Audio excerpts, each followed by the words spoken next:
ख्रिस्त में मेरे प्यारे भाइयों एवं बहनों, आज पास्का का दूसरा रविवार है और माता कलीसिया आज के दिन को डिवाइन मर्सी संडे के रूप में मनाती है। यह पर्व ईश्वर की महती दया, क्षमा और करुणा पर केंद्रित है। वर्ष 2000 ईस्वी में संत पिता जॉन पॉल द्वितीय ने संत फॉस्टीना को संत घोषित करते समय इस पर्व की स्थापना की थी।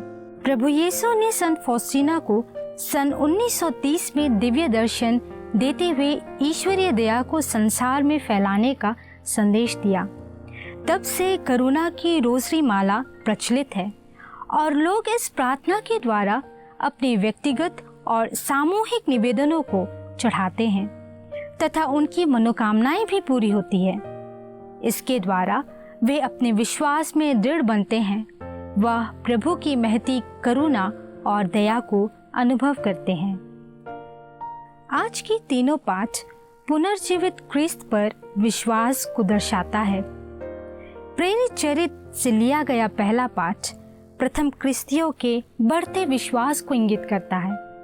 उनका विश्वास प्रेरितों के द्वारा दिए गए शिक्षा, सामूहिक प्रार्थना और अपनी संपत्ति को लाकर उन्हें बांटना तथा प्रभु भोज में आनंद पूर्वक सम्मिलित होने पर झलकता है। यह एक हृदय रूपी समुदाय दूसरों के लिए विश्वास करने का जीता जागता उदाहरण बन गया, जिसे देख अन्य लोग भी उनके साथ जुड़ते गए और प्रभु यीशु पर विश्वास करने लगे। दूसरे पाठ में संत पेतरुस हमें याद दिलाते हैं कि हमारा विश्वास एक जीवंत आशा है जो प्रभु यीशु के पुनरुत्थान द्वारा हमें प्राप्त हुई है। हमारे विश्वास की परख उसी तरह होती है जिस तरह सोने को आग में तपाया जाता है, वह और ही शुद्ध और मजबूत बनता है।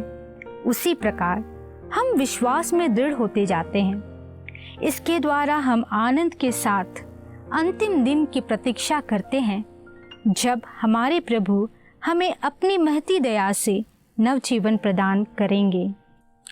संत यूहन्ना रचित सुसमाचार में थॉमस नामक शिष्य विश्वास नहीं करता है कि प्रभु यीशु जीवित है, किंतु जब प्रभु यीशु स्वयं उसे दर्शन देते हैं तो वह उसे देखकर पूर्ण विश्वास के साथ कह उठता है, मेरे प्रभु, मेरे ईश्वर। परंतु प्रभु यीशु कहते हैं, धन्य है वे जो बिना देखे विश्वास करते हैं। इसी संदर्भ में संत पेतरुस याद दिलाते हैं कि हम में से किसी ने प्रभु को नहीं देखा, किंतु हम सभी उस पर विश्वास करते और उन्हें प्यार करते हैं। यह सत्य है कि हमारे विश्वास के कारण हम प्रभु में एक बन गए हैं और हम सभी उसी में जीवन जीते हैं। कई बार हम विश्वास करते तो हैं, मगर हम जीना भूल जाते हैं। प्रारंभिक विश्वासियों ने न केवल विश्वास ग्रहण किया, बल्कि उसे अपने जीवन में उतारा। आज हमारे लिए चिंतन का विषय है कि हम अपने विश्वास को किस प्रकार जीते हैं। हम सभी जीवन में अनेक मुश्किलों, समस्याओं और चुनौतियों का सामना करते हैं, किंतु हमें याद रखना चाहिए कि यह हमारे विश्वास को मजबूत व दृढ़ बनाती है। इसलिए हम हताश निराश ना हो, लेकिन प्रभु यीशु में विश्वास करें, जिन्होंने मृत्यु पर विजय पाई। हमारे विश्वास का प्रमाण तब मिलेगा जब हम जरूरतमंदों की सहायता करेंगे, अपने पड़ोसियों को प्रेम करेंगे, पवित्र यूकरिस्त में आनंद पूर्वक सहभाग होंगे तथा सच्चे क्रिस्तीय साक्षी बनेंगे। आज हमारे सामने व्यक्तिगत और सामूहिक चुनौतियां जरूर है, किंतु क्रिस्त पर अटूट विश्वास और प्रभु की महती दया एवं करुणा से हम सभी विश्वास में अडिग बने रह सकते हैं।